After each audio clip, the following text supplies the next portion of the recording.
member of the Tech Podcast Network. If it's tech, it's here. Listen to other great tech podcasts at www.techpodcasts.com.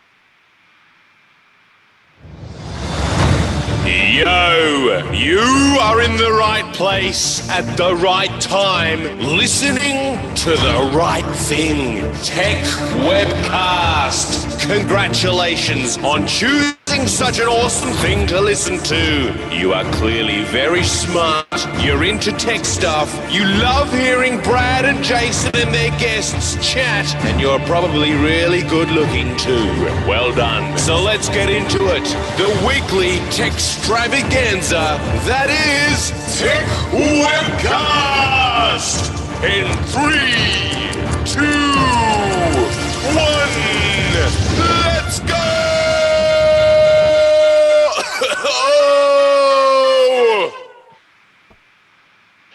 Welcome to episode 203 of the Techwebcast podcast, recorded on Saturday, the 25th of August, 2012. Techwebcast is recorded every Saturday and rebroadcast on Aussie Tech Heads on Thursday nights at 7 p.m.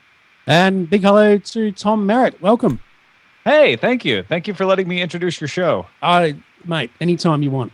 Do you need me to hang around? Yeah, yes, please. Okay, good. Thanks, mate. And welcome to the show, Steve. Good to have you back on again. Oh, good to be back. A lot of exciting news coming up.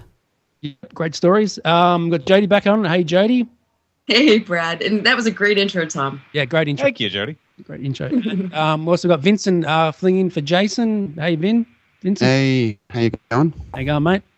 I'm well. How's your week been and any other stuff you've been doing? It's been really good. I did a bit of a tour of Adelaide City yesterday. So No, yeah, you had a look at it, did you? I did indeed. Great. Loved it. Bit like Melbourne. Yeah, it is a bit. Bit like Melbourne. And free Wi-Fi everywhere in where you were. Yeah, almost everywhere. Yeah, we've got a city LAN here in Adelaide. Okay. All right. Good stuff. All right. And what about you, Steve? What's been happening to you during the week? Let me see. My son's fixing to go to school, so I'm getting ready with that. Going, clothes shopping and school supplies and etc. Good stuff. All right. And what about you, Jody? Well, I'm getting ready potentially to go to Boston. Next week is the HubSpot partner they call it Inbound 2012. And Cyndi Lauper is going to be singing, because girls just want to have fun. Oh. And yeah, it should be a fun week. Cool fun. All right. Well, let's get some news happening and we'll come back to Tom in a minute. Okay. Interesting story. As those of you who have been following this story, Apple versus Samsung. Samsung violated Apple patents, and according to the judge and the jury, they owe more than $1 billion in damages. And it basically is rewriting the rules for mobile technology patent disputes. Interestingly, the fact that there was another case a week ago in Korea where the result was a little bit different, but this one came down squarely on the side of Apple. Basically, jurors found that the on-screen, the bounce-back patent that Samsung had infringed on the phones and tablets, the pinch and zoom, they felt that Samsung had infringed with all but 3 devices. They felt that Samsung violated the design patent for the front of the phone for all but 1 phone. So there were a lot of different areas where Samsung ostensibly, basically blatantly copied Apple technology. I'm curious what you guys think about this, if you feel that the jury awarded the decision correctly. All right. What about you, Vincent? What's your view on this first? Well, I don't know. I really, I'm on the fence on this one. I wouldn't say I'm an Apple fanboy, but how many Apple fanboys would admit to that? But I do like Apple products, and I tend to feel myself falling on the Apple side here. But yeah, I'm not really in the know. I haven't been following it because, as I was saying before, it just seems like a big flame war between the Apple people and the Google people. But what I was wondering was if Google will be chipping in to help out Samsung. Not sure. Good question. What about you, Steve? Well, tell you the truth, I did my own research and came up with my own conclusions. There are just so many things that kind of look like, a lot of Apple stuff. I mean, look at their packaging, USB connectors, some of the UI changes. It just seems that it's too much to be coincidence. On the other hand, I don't believe we should take some of the software patents laws need to be looked into and possibly changed, especially with the internet and today's computers. All right, good stuff. What about you, JD? You got a view on that? Well, I have to say a couple things. First of all, with regard to Google, evidently Samsung did meet with Google, and Google had requested that Samsung change the design, and Samsung refused. So I think that kind of helps Google's case.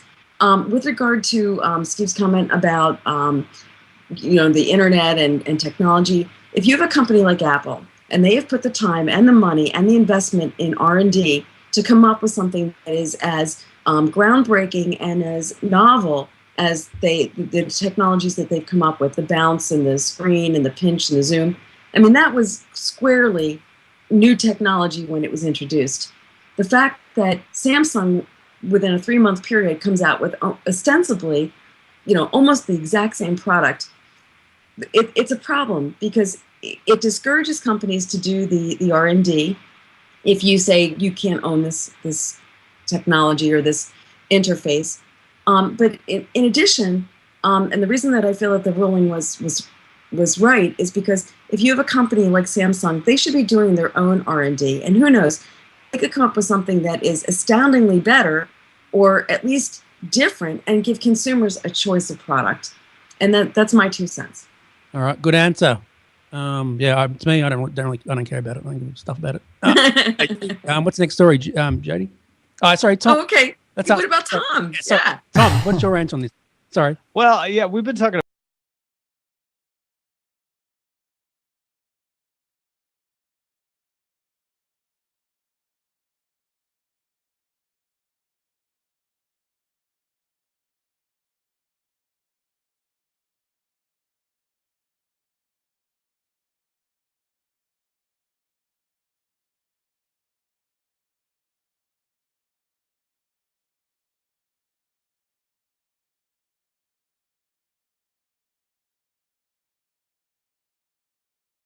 exactly the way that Apple implements that bounce. They said Samsung infringed on that patent. Also, the double tap to zoom. Again, not just the fact that you double tap, but the way it was implemented. That's one thing that is easy to misunderstand about patent law. It's not that rounded corners are now Apple's property or that tapping is Apple's property. It's the very specific way that they designed it. And that's why you see such different interpretations of the same issues in a lot of different cases out there, because patent law is a really intricate and sort of arcane discipline, and it's hard to see how and that's why the jury had 84 pages of jury instructions. It's hard to see how to say whether someone definitively infringed on a patent or not. That's why patents are so thick as well. So I can't say whether I think the jury made the right decision or not, because I haven't read all the patents and I haven't looked at all the jury instructions and decided on that. I think in general, though, what we're finding is that patent law for technology companies needs to adapt. It works very well for slower moving companies, right? It does what Jody says. It protects innovation. It says, I'm willing to invest in this research and development to get my product out there because I know I'll be protected for a limited amount of time. In technology, things move so fast. I don't know that it has that discouraging effect, because everybody's saying, okay, well, that's the way smartphones look now. Let's just do that and move on. And you end up actually spending more time trying to design around these things that we very quickly think of as obvious, even though under the old patent law, they haven't been around long enough to be obvious. So I think there's some work that needs to be done on patent law in particular to acknowledge the speed at which innovation happens in tech. All right. Good point. Good point. Yeah, good answer. And not to belabor the whole point of who was first and who was copying whom, but the interesting whole part of this is that about a week ago in Seoul, the courts there ruled that Apple infringed on Samsung. Now, Samsung is a Korean company, so I don't know how much that had to do with anything, but judges in Seoul said that Samsung did not copy the look and feel of the iPhone, and they ruled that Apple infringed on Samsung's wireless technology. But the judges also said that Samsung violated Apple's technology with that bounce back feature, and both sides were ordered to pay limited damages. So I don't know how much of it comes into play, the fact that this was a Korean court, but does anybody want to weigh in on that? Actually, I do there, Jody, because I've actually lived in some Asian countries for a time, like Japan and a few others. And I know some cultures, if they do something wrong, they call it saving face, that they don't want to admit that they've done something wrong. But I'm not saying this in this case, but that might explain for some things. Well, the other interesting thing about it is Australia had a Samsung Apple patent case where the judge called the claims ridiculous. The UK had an Apple Samsung patent case where the judge says Samsung was essentially not cool enough to be considered imitating Apple's design. So you're getting different perspectives and different decisions on similar cases, not identical, but similar cases all around the world. Okay. Okay. Well, let's move on to the next story. Vincent, want to say or no? Vincent, Ben? you want to say anything, mate? No, I really haven't been following the story. All right. So I've nothing to add. All right. Okay, well, in other news, Twitter, as you know, has been kind of breaking their relationships with some of the other companies and closing down their API. So it's interesting. The story says the term breaking news has become one of the most overused pieces of press jargon. And naturally, the term is asked to be poked fun at by the internet. But now, with regard to Tumblr, some of the other blogs, Twitter has now closed down the interface that allowed people to post from one to the other. Interestingly enough, there's some conjecture that the reason Twitter may be doing that has something to do with their recent, I'm not sure if they're owned or somehow related to NBC with the situation with the Olympics, and that Twitter may be revising their strategy to be more of a breaking news service and less of a social media. And does anybody want to weigh in on that one? Tom, what do you think about this story? Yeah, it's Twitter has a partnership with NBC. That's right, and the recent Olympic coverage was kind of the biggest example of that. So a lot of people are latching on to that as an example of, hey, Twitter wants to be with Hollywood. They want to be in the media. They don't want to cooperate with the little guys anymore. And I think there's some validity to the fact that Twitter's like, no, you know what? We can make an app now. We don't need people to make apps, and we want to sell ads. And we're selling ads in our streams, and we don't want apps that don't accommodate that anymore. But at the same time, Twitter, what you're not hearing people say as much is that Twitter is also encouraging newer companies to develop on Twitter in a different way. So there's Branch, which is a service that says, if you want to take a Twitter conversation that's getting a little too complicated for Twitter, Branch integrates with Twitter to let you carry that conversation out in a different forum. There's also a new company called Medium that it integrates with Twitter and allows you to kind of take your Twitter posts and put them over in a different place and expand on them. These are all ways of saying we're not going to try to imitate what Twitter does. We're going to take what Twitter does and we're going to turn it into something different and new, but it still preserves the Twitter posts. And Twitter's okay with that, at least for now. But it's kind of it's a hard thing for the developers who have been spending so much time and sweat and money developing their apps to have Twitter say, oh, you know what? We don't really want you to be doing that anymore. I mean, at least they're not cutting them off 100%, but they're taking away piece by piece this API access that allows them to find friends in the Tumblr case or limits the number of users that they can have on their service. It's true. And especially because the developers have spent so much time and sweat equity trying to build something, it's almost like putting a knife in their back. All right, so what about you, Steve? What's your view on this? Oh, I haven't really caught up on that, so I'm not, no comment on this one. No comment. What about you, Vincent? You got any comments on this? No, much the same as already been said. It's No it seems like no comment then. comment. What's the next story, Jody? We've got some interesting stuff coming out of Amazon. They have a press event scheduled for September the 6th, and it's a mystery press conference because we're not quite sure exactly what they're coming out with, but we do believe that they're going to come out with some Kindle refreshes, possibly like 4 different Kindles, maybe a 10-inch screen, at least one with a 10-inch screen. They possibly could have 4 Kindle Fire 2 variants, a base model with a 1024 by 768 pixel display, right through an 8.9-inch version with a 1920 by 1200 pixel display. So I'm not sure whether they think they're going to be competing more with the other Kindles or with an iPad. Interesting. I have a Kindle, and I've got the old black and white one. And the reason I got that one is because you can look at it in sunlight. And I also have an iPad, and I use them for 2 different things. And, I didn't jump to the Kindle Fire. I just didn't see that there was a reason for a color Kindle, but that's just me. And, they're talking about having the Kindles have cameras involved with them. I don't know whether it makes sense to evolve that Kindle into being something that's more like an iPad, but I'm curious what you guys think. If you think about it. If anybody has an opinion.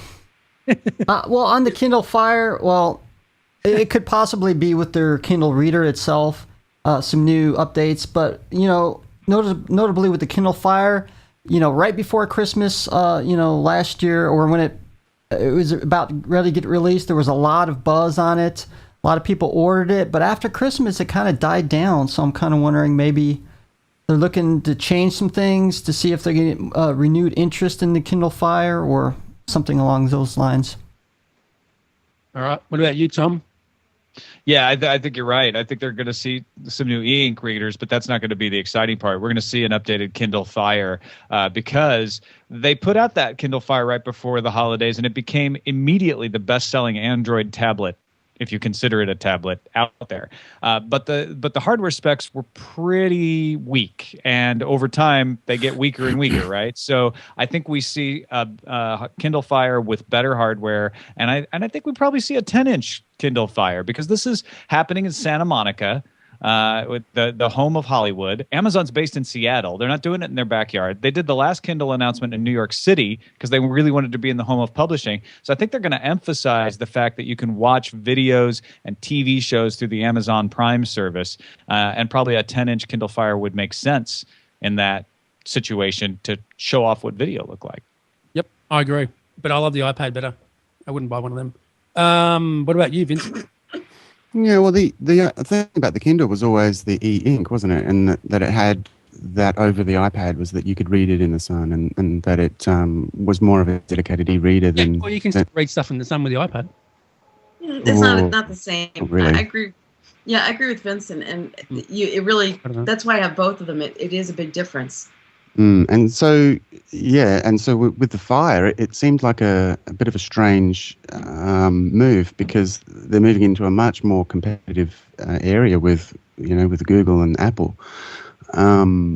So I don't know. For me, it seems like a pretty hard place to be to try and compete with. When I thought really the Kindle strength was the e-ink. All right. Good comment. Vincent, what about you, Jody? Would you buy one of these? As I said before, I do have the one with the e-ink. And the reason I bought it is specifically for reading it as a book. And I bought one for my mom. God bless her. She's 85. She gets it. She understands how to use it. She uses it like she would a book. Do you know what I mean? So, what's that? Is she a geek? My mom? Yeah, of course she's a geek. She's my mom. Oh. Right? Let her be anything but a geek. Yeah. But no. I also recently got her an iPad, and that blew her mind. But you can see, oh my God, you can move things and you can do this. And she was just absolutely in awe of the iPad. But they're different devices. And I don't believe she's reading her books on her iPad. She's looking at video. She's surfing the internet. She's doing her email. She's not doing any of that on the Kindle. The Kindle she's using for reading. So I see them as being distinct products, and I think that unfortunately you have to look at it from Amazon's standpoint. They do definitely want to sell more product, and the way they do that is by having this interface. So if they can do movies on the Kindle, then that makes sense, for an avenue that they want to explore. But I don't think they should abandon the e-ink or the black and white standard, because I think that there's a place for that. Yeah, it's just different. I love Flipboard. Flipboard's a good app.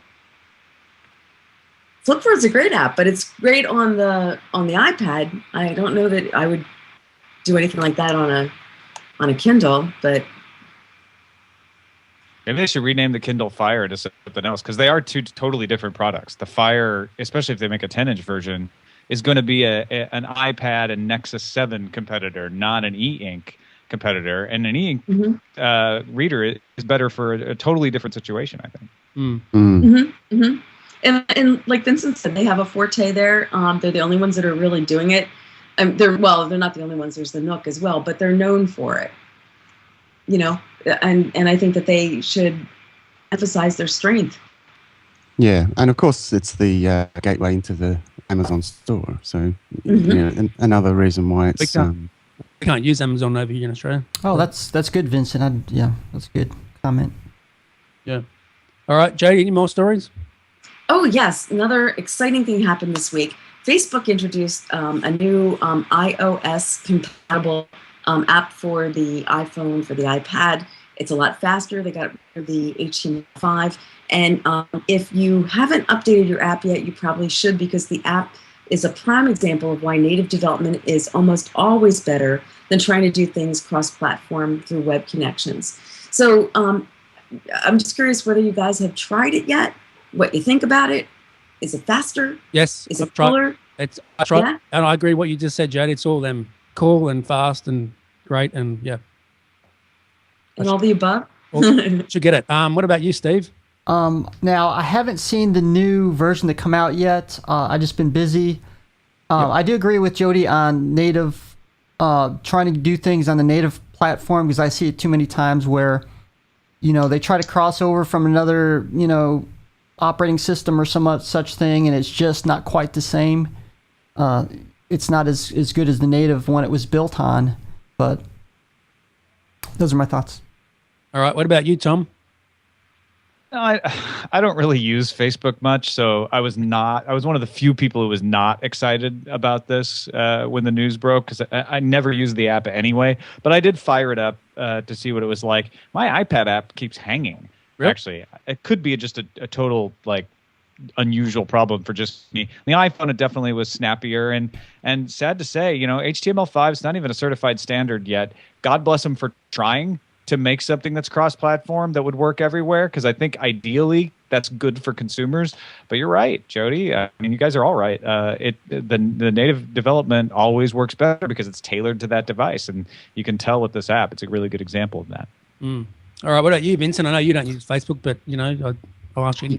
Yeah, well, like Tom, I don't use the app. I've never used the older app. I don't even have a Facebook account, so there's no point. So All right. Okay, Jody, what's next? Well, that's pretty much the news for this week. I'm ready to hear more about Tom and what he's been up to. So, Tom, tell us about yourself and what do you do on the TWIT network and that stuff, and yeah. Sure. Yeah. Well, thanks. I host. What's that? Good to have you on. Thanks. It's good to be here. The main thing I do is host Tech News Today, which is a daily news show about everything in the world of technology on TWIT. It's at twit.tv/TNT. It's me, and I have a couple co-hosts, Sarah Lane and Ayaz Akhtar, and our awesome producer, Jason Howell, put together a show every day, and we bring in one guest host. Usually, sometimes we'll have segment guests as well. Earlier this week, we had Dan Gooden from Ars Technica, who had written an article about the vulnerability of passwords, a really good, beefy article about it. So we had him on to kind of talk about his article and tell us what he's found and give us some advice, actually, for passwords.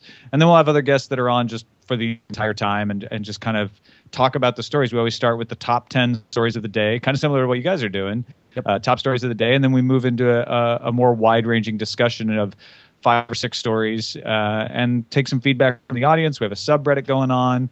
And it's something that I've been doing for a long time. But I started doing this with TWIT, This Week in Tech Network, back in 2010. But before that, I was doing the very similar show called Buzz Out Loud on the CNET network that we started back in 2005. And that's where Hack 5 was. I remember that video. They recorded a video there with you. Yeah, Darren Kitchen from That's it. Hack 5, Yeah. who's kind of a regular on TNT, came into CNET at one point, and we recorded a little kind of a funny video about using your iPhone on Verizon by taping a Verizon MiFi to the back of it. Very cool. Very cool. Hey, so Tech News Today had a birthday yesterday. Is that right? No, June 1st was Tech News Today's second anniversary. We've been around just over 2 years now. Ah, Oh, okay. All right. Well, Vincent, you got some questions for Tom? I'm sure you do. yeah, I do. Go ahead. You do have your fingers in a lot of pies, Tom. I noticed that you're doing the Tech News Today. You're pretty big on Twit. You're like basically second anchor, really, behind Leo. So I imagine there's a lot of work that you do behind the scenes as well there on Twit. But you also got Eats, Meets, West and Sword and Laser. And I imagine you're probably going to go to Dragon Con this weekend. Is that right? Yeah. Not this weekend, next. Yeah. Oh, yeah. You looking forward to that? I am, actually. I always look forward to DragonCon. I think this is my fourth one. Oh, wow. So what I was wondering was how do you do this? Like, how do you can you give us some insight into how you keep track of all your projects, and do you have a secret to time management? Are you a GTD, a getting things done guy, or Right. what's your system? I use a TARDIS. I travel through time so that I get more. No, it's funny actually that you bring this up, because recently I actually cut down the number of things that I do. We canceled a couple of shows that I do on the TWIT network. I kind of put some things on hiatus that I was doing, because I do a lot of independent podcasting in addition to the stuff I do on Twit. You mentioned Sword and Laser, which is a company that I co-founded with Veronica Belmont, and we do a science fiction fantasy book club. And we have an audio version, we have an online community version, and we just launched a video version on YouTube in April, which is part of the Geek and Sundry network. So that was starting to take up a lot more time, which is great, right? It's a great problem to have, but I've had to sort of concentrate on Tech News Today, Sword and Laser. Frame Rate is the other show I do on Twit Network. It's all about video and cutting the cord, watching stuff online. And so these other projects I'm trying to kind of organize serially, like by doing seasons. So East Meets West I kind of just do whenever I feel like it. Roger and I do it whenever we want. That's more for fun. But I have a few other shows that I'm finishing one up now that'll have its finale at Dragon Con, and then we won't do it for another year. We'll just kind of put it on hiatus. So that's one way, is to kind of focus things and make sure I have enough time to spend. But I do kind of do a modified GTD that you were mentioning. I use Simple Note on iOS, and I use Resoft Notes on Windows, and Notational Velocity on OS X to sync notes all across the platform. So I always have access to them, no matter what I'm using. And I have four, they're totally based on the GTD system, 4 notes in there that I consult, one of them daily, my next actions list, and then 3 others that I check weekly, which are my projects, my someday list I don't really check weekly, but my project list and my waiting list. And that helped immensely when I started doing that. I mean, it's exactly what he talks about in getting things done, which is getting stuff out of your head so you don't have to think about it. Even if it's just something you're like, well, I know I'll do that this afternoon. But if you put it in a note, you don't have to think about it until the afternoon. Or otherwise you're like, okay, I have to remember not to forget, and it keeps taking up brain cycles. So that's helped a lot. I also use calendaring system for things that I have to do regularly. So I have to post once a week to promote the fact that the Frame Rate show is up. So I have an item on my calendar to just remind me to do that. That helps a lot too. Yeah, something I saw your show with David Allen on triangulation, and I found it interesting because you mentioned a technique that is very, very similar to what I use with iCal. I tend to use notes to dump all the thoughts, as you were saying, but then I'll beginning of each day I'll sort of take some of those notes and put them into iCal and schedule my day. Not making appointments with anyone, but just as a way of tracking things. And I think that's what you said of how you use how you apply a GTD Yeah, I my kind of account. modified it that way. You're right. It's a way to make sure that I have time to do those things that are on my list. It all depends on what kind of things you're doing, right? And a lot of the things that I need to do involve writing, and writing means I have to set aside a half hour, an hour to sit down and write. And so just having it on a list of things to do means a lot of times I may start doing it at a time when I really don't have enough time, or I won't be good about defending that time. And someone will interrupt me. I'll be like, oh yeah, I guess I can have a meeting now. And so putting it on the schedule says, no, actually from 3 to 3:30 I'm writing, so I can't do that. Can we do it at 3:30? And it just helps protect your time. And do you find that that you're able to keep those calendar entries rigid and isolated and free from interruption, or not? Now that I'm freelancing, it's a lot easier. When I worked at CNET and it was more of a 9 to 5, cut and dried time schedule, it was harder to do.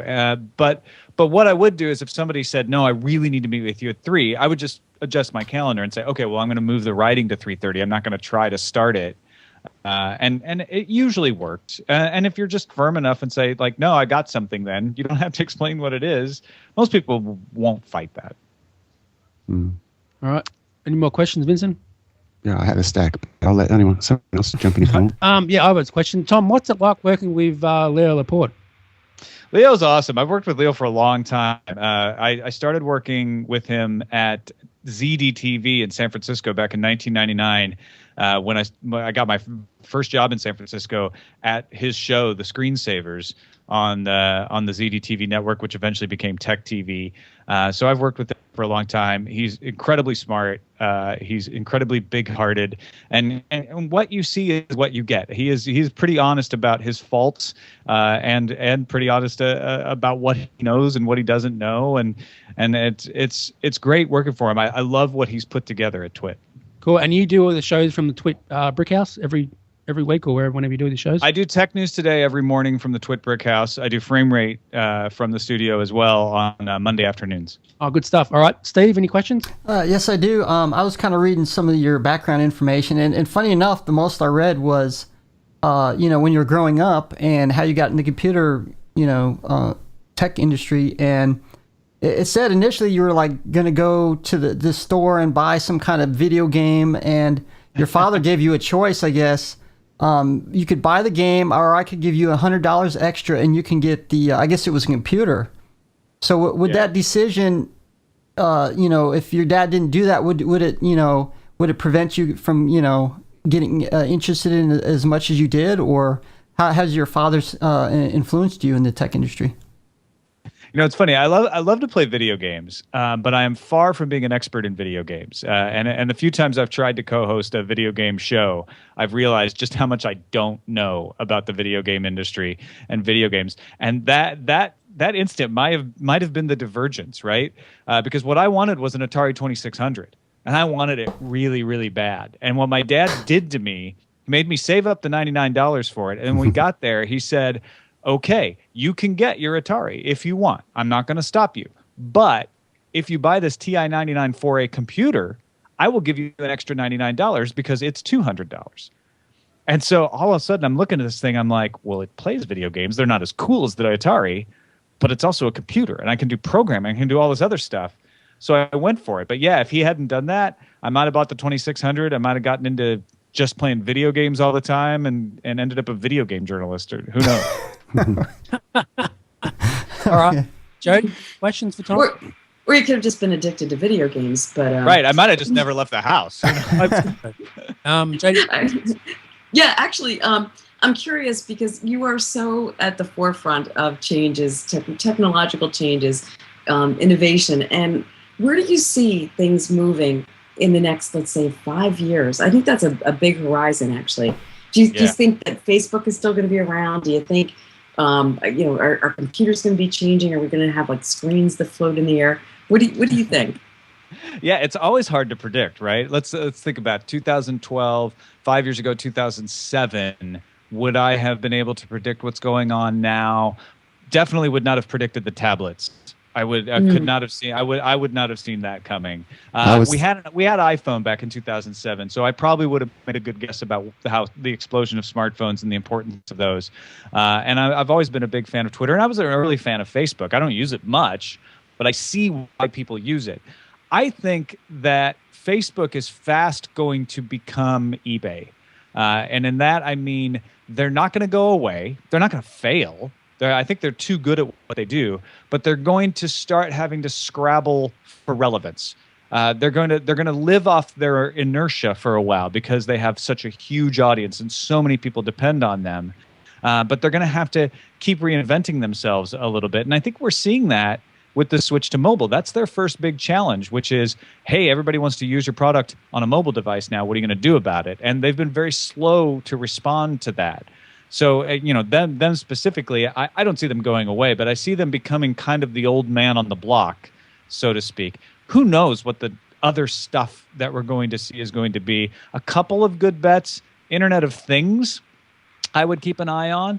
Internet connected devices. And it's not what we've been hearing about since the dot-com era of like your refrigerator is going to be connected to the internet and you can surf on the screen. It's nothing like that. It's going to be much more innovative stuff. And I think we see the early tip of that with things like the Nest thermostat, which is a very mundane device, the thermostat, right? You just wire it up and you set the temperature and you let it go. But they've done some really amazing stuff. They have a great interface, and it allows you to have much more control over your home without spending a huge amount on home automation and having to think about a whole system. And I think we'll see more people coming up with that kind of thing. I also think that we're like halfway down the road to entirely overturning how we consume video, movies, and TV shows. I mean, essentially all the pieces are in place. We're just waiting for that one thing to push us through. And I liken it to tablets. We had tablets before the iPad,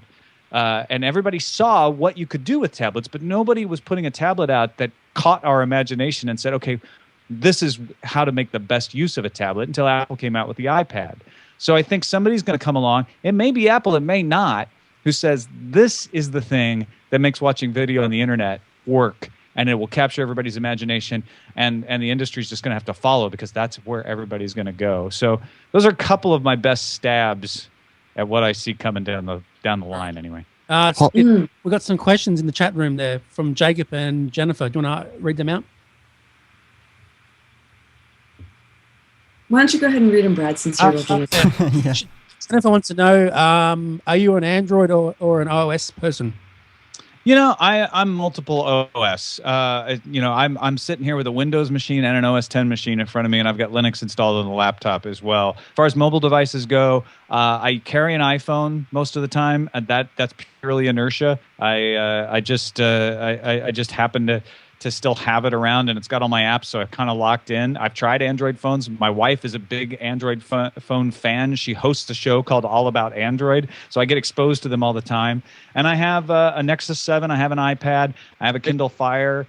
I end up using the iPad more often because I think that's the best one right now. But I'm not a fanboy about any of them. I'm going to use the one that works the best for what I want to do with it. And Jacob wants to know, do you write your own copy of TNT? Yeah, well, what there is that's written, I write. Right. It's mostly an ad lib show. The vast majority of the show is just links and some notes to make sure that we get all the facts right. The news fuse item, which is our top 10 stories at the top, we all write our own little news fuse items there. Sweet. All right. Can I take us in a little bit of a different direction? Sure. Many probably know you mostly from the TNT the TWIT network, but you're also an author of fiction. And you even have some experience writing with Leo Laporte's Technology Almanac. How did you get into writing fiction? Writing fiction is totally a hobby. I have only ever self-published my stuff on Lulu.com. It's not something I've ever even tried submitting to an agent or anything like that. I enjoy it. I have fun with it. And some people have bought the books and like them, and I'm tickled to death about that. Sorry. But United Moon Colonies is in iBooks, isn't it? Yeah. Well, that's one of the things Lulu does. It will automatically submit to all the different platforms. So you can get it into iBooks, you can get it into Kindle. It's available in Kindle and all that stuff. Right. And as far as the almanac goes, what happened there is we took a lot of the content from the website at techtv.com and used it in the almanac. So pretty much any of us that wrote for the website got in there somehow. I see. Good question, Vincent. Good question. How long has frame rate been around for, Tom? Well, it's getting close to 100 episodes now. We're in the 90s. We started it shortly after I started at TWIT, which was June 2010. So I think we started it in the fall of 2010. I could actually probably look that up if I really wanted to. It's been a long time in alpha and beta, just testing out ideas while Brian and I formed it. But yeah, it's been a couple of years. So do you have cable TV? What's your thoughts on cutting the cable and that sort of stuff? I do it all, actually. I have DirecTV, our satellite broadcast here in the U.S., Yep. And we use the whole home DVR for that. We subscribe to a very basic package plus HBO because that's the way we get most of the shows we watch, which are on HBO. And then we have a Roku box, which I'd say probably gets the most use because it's the easiest to use. We have a Google TV Logitech Review in the bedroom, which I use for Netflix and occasionally for some Amazon Video and HBO Go. Not very often for the HBO Go, though.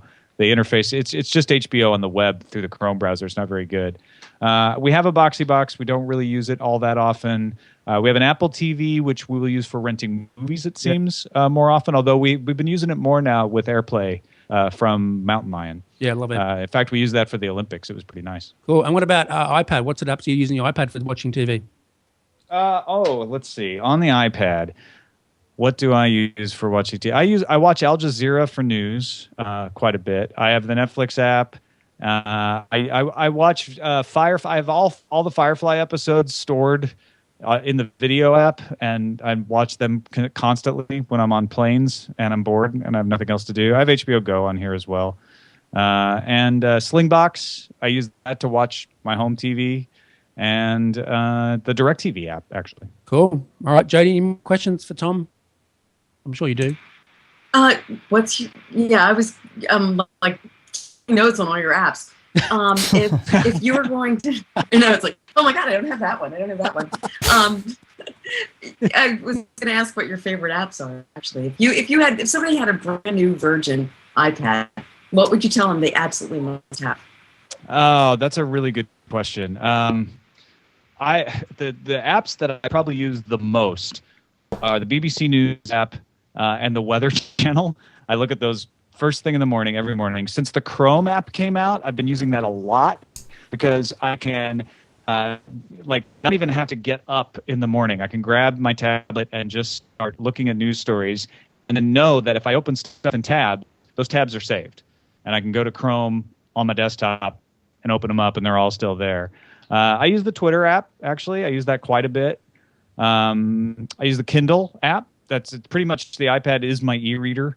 I use that all the time. I use TripIt, invaluable on the iPhone as well as the iPad for keeping track of travel information, letting you know gate changes. If you do any kind of traveling, I'd highly recommend that. Mm-hmm. Comixology, if you read comic books, which I go through phases where I kind of binge on comic books, but that's one of the best. I use Goodreads because that's how we manage our forum for Sword and Laser. I have the Audible app on my phone, constantly listening to audiobooks. The World of Warcraft app, but you don't play Warcraft. I don't care about that. Oh, wow. The Atari app is pretty fantastic for games. $9.99, you get every Atari game ever made. Oh, that's cool. That's crazy. So there, I got my 2600 finally. There you go. It's just an app. Yep. Hey, I got a quick question for him, Tom. Since Vincent mentioned that you write books, what are some of the subjects? Is it like fiction? Is it sci-fi or what? Yeah, the stuff that I write is fiction. I love to write fiction. I do the National Novel Writing Month every year in November, which is just devoted to trying to write 50,000 words in 1 month. So I've got a couple of proto-novels sitting on my hard drive that I keep meaning to get around to edit. I've been working on my experimental blog with a little story ideas that I think I'm going to go after and try to turn into an actual novella during National Novel Writing Month this year. But yeah, it's mostly sci-fi or thriller-ish kind of stuff. Awesome. I like sci-fi. All right, now a question for you, Tom. Do you listen to any Aussie podcasts when you're not doing your podcast? Or You know, I listen to a lot of podcasts like one shot. Like I'll just check them out, test them, see what they're like. The only podcasts that I listen to religiously, that I always catch no matter what, are The Economist, The Instance, and NASA, the NASA webcast. Cool. Good stuff. Good stuff. All right, Vincent, any questions? More questions? Yeah, I was wondering about the Subbrilliant Foundation. You say it's a parody, but is it really? Is it only a parody? Is there anything? Is it, Vincent? I don't know. Subbrilliant started. I was really into the Church of Subgenius when I was in college, and I started a zine. Y'all remember zines? Yeah. Like just print out little one sheets on a copy machine. So I started Subbrilliant News as just like crazy stuff that I would type up at my job at the library and photocopy and then hand out in local bookstores. And then I took it to Usenet at some point, and those are long lost, but I would like type up these parody news articles on Usenet. And then eventually in 96, I think, I registered the domain name and started the Subbrilliant Foundation and started Subbrilliant News on the web. And I think that was one of the things that helped get me the job at the Screensavers was Subbrilliant News in the late 90s. I was operating as a real thing. Even though I wasn't making any money on it, I had various writers contributing, and I would edit their stuff, and I would publish on a regular schedule, and I had forums, and I had created this like proto-content management system in Perl that would allow my writers to just kind of put their stuff into a web form and publish it themselves. And so when I was telling the person who was interviewing me at ZDTV all of this, I think she said, "Oh, well, yeah, you're doing all of the things on your own that we do here, and we can do them much better because we have bigger resources." So that's one of the pieces of advice that I give to people if they ask me, how do you get into doing something? I'm usually just start doing it. The beautiful thing about the internet these days is the barrier to starting something is very low. And the sooner you get started, even if you're horrible at it at the beginning, the more you do it, the better you get. And so what about the supporting museums and culture there? How did that come about? And it seems like something that's not very technical. Supporting museums and culture on the Subbrilliant Foundation is pretty much not a real thing. Yeah. It's hard to figure out. If you click through, there's one. I have to look, actually. I haven't looked at that page in a long time. If you click through from where is it? Is it the Subbrilliant University? There is a purported journal article from the SEGAX Research Quarterly that is entire gobbledygook, imitating academic journal articles. I did see that. Occasionally throughout the years gotten an email from someone saying like taking issue with it or asking if it had been peer reviewed, and I'm just like, no, it's not real. I just made that up. Oh, great. What about the blog? Is that a novel in progress?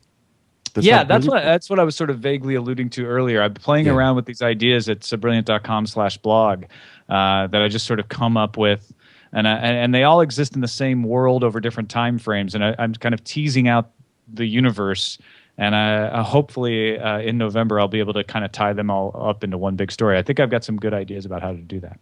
Oh, excellent. Look forward to it. All right, Steve, any more questions, mate? Oh, I think I'm all questioned out. No questions in the chat room? Any questions from the chatters in there? UL says, wants to know if I have a favorite source for tech information. And actually, I will say that I don't have a particular favorite, but I have a set of favorites that I keep in an RSS reader. And that's the first thing I do is I read my dozen or so RSS feeds. Then I go to Google News. Then I go to TechMeme. And then I go to our subreddit, technewstoday.reddit.com. And I kind of take the measurement of the stories and the story interest in all those sources when we put together Tech News Today every day.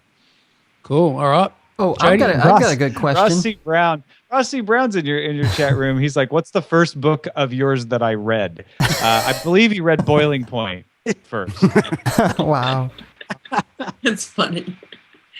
Actually, I just wanted to thank you, Tom, for coming on and sharing your knowledge. And you've been a good sport about everything. And it's great hearing your take on where the world's going, and also sharing your. I'm most impressed with your apps, I have to say. Yeah. So. Another question for you, Tom. Who's your favorite co-host on the TWIT network that you like to work with? Oh, you know you can't, I can't answer that. If I say Ayaz, Sarah gets upset, Brian gets upset, so I can't say there's a favorite. They're all different. My favorite co-host on Frame Rate is Brian Brushwood. Okay, yeah, I agree. He's a cool dude. Or rather, what's safer to say, I guess. My favorite co-hosts on Tech News Today are Sarah, Ayaz, and Jason. Right. So we got some apps. JD, do you want to talk about? Yeah, actually, I have a really cool app I have to share with you because my daughter told me about this. It's called Cinegram. And basically what it does, if you can imagine, you take a short snippet of a video and you can animate just part of it. It's kind of like the animated GIFs that you see, but it's very easy to use and it's very creative. And that's my app. Cool. And my app is Streamboard. It's a app where it streams all the different topics that you want to check out, like the Samsung versus Apple. Is that on Twitter? Yep. It's a Twitter app. It's a good app. Streamboard. Robert Scoble mentioned it to me the other day, so check it out. Nice. Yeah, nice. Yeah. Vincent, got an app, mate? Yeah. TuneIn Radio. It's an app I found recently that I really like. It's a free app, and it has something like 60,000 radio stations on it. Yep. And I was really surprised to find that a radio station, a local community station in a little town called Bundaberg in Queensland, I found that one on there, and the reason why I was looking for that was because my mum's a radio host on that station, and I was unable to get into their streaming online through the web interface for some reason. It doesn't work with a Mac, so I was happy to find that on there. But yeah, it's amazing that I've not been able to stump it, even with the most obscure radio stations. And who told you about that app, Vincent? I believe it was Brad. Yeah, me. It's me. That's funny. I use it when I'm riding on the motorcycle. I have speakers hooked up. Oh, cool. Very nice. Yeah. What you might not know is that there's a pro version for 99 cents, and the pro version allows you to record the streams as well. So you can record it. Yeah, record the shows. Yeah.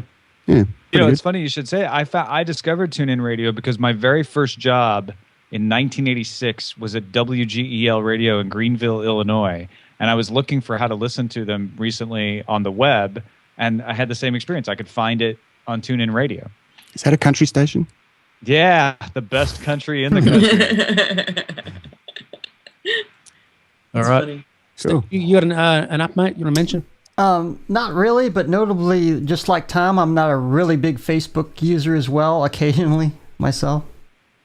Yeah, I wasn't actually asking you about Facebook, but... Well, yeah, I know I don't have an app. I just wanted to add that in. Well, they do have an app for that, though. Yeah, it's a good app. Yeah, great app. Great update. What about you, Tom? You got one you want to mention, mate? Yeah, I was going to mention, I've been trying out this app called Lift, L-I-F-T, and it's very interesting. I'm not sure what to make of it yet. The idea is that you add habits to a calendar, and then you get points for doing them. And so, like, when you click Add Habit, some of the things they suggest are drink more water, floss, exercise, eat breakfast, run, etc. So it's trying to get you in the habit of doing things that are good for you, kind of a gamification aspect, little achievement thing. You can compare your score to other people, so there's a social aspect to it as well. I need to actually use it regularly. I'm not in the habit of using it for the habits, but I'm going to give it a shot. It's pretty interesting. Does it deal with bad habits as well, like chewing fingernails and smoking? You can create. Yeah, exactly. You could create any habit you want. So right, you could like get ridiculously drunk. Just turn that into a regular habit. Not that I'm advocating that, but you could. No, I mean avoiding bad habits, like getting drunk all the time. Oh, they should. Yeah, they should give you points for not doing things. That's a really good idea. Out of curiosity, though, that's a social kind of application. So whatever you're putting in there, Do you have the opportunity to limit it so people can't see it? Yeah, you decide if you're going to share. You don't have to share with anyone. The only thing that they do collect is the habit, the name of the habit. So, for instance, I know there are 2,157 people who have drink more water as one of their habits. I don't know who they are, but it will funny. check it out. Yeah. And that's on the iPhone, Tom. Yeah, it's iOS, so iPhone and I think it is just an iPhone app. I've got it double pixeled on my iPad. All right, I'm getting it soon. Now, Glenn from Aussie Tech wants to know, when are you coming to Australia? I was last in Australia in 2003, so I'm overdue. If someone pays me, I will go there yesterday. Actually, no, I'd have to go there 2 days from now because of the dateline. But I'd love to get back to Australia. I love Australia and New Zealand, two of my favorite places on earth. What part of Australia did you go to? We went to Sydney during the Rugby World Cup in 2003. Actually got to see the Wallabies and the All Blacks play in the semifinal that year, which was a good result for your country, I know. Yes. And then we went up to the Great Barrier Reef to Heron Island.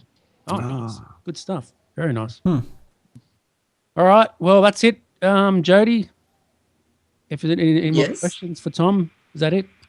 Well, I think you just said that's it, so we're good.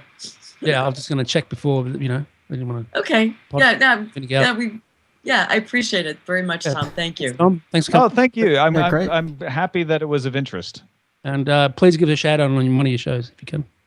Absolutely. Fantastic. Steve, where can they find you on Twitter? You can find me on Twitter at chatterbox_live, and of course here on Justin TV or justin.tv/Linux Cool Dude, where we also do the live version of the Tech Webcast. Hey, good stuff. And the video's gonna be so cool this week. And you can find me on Twitter at Brad Eisen at Tech Webcast. Vincent Brown. You can find me at vintuitive.com. Okay, good site. Jody.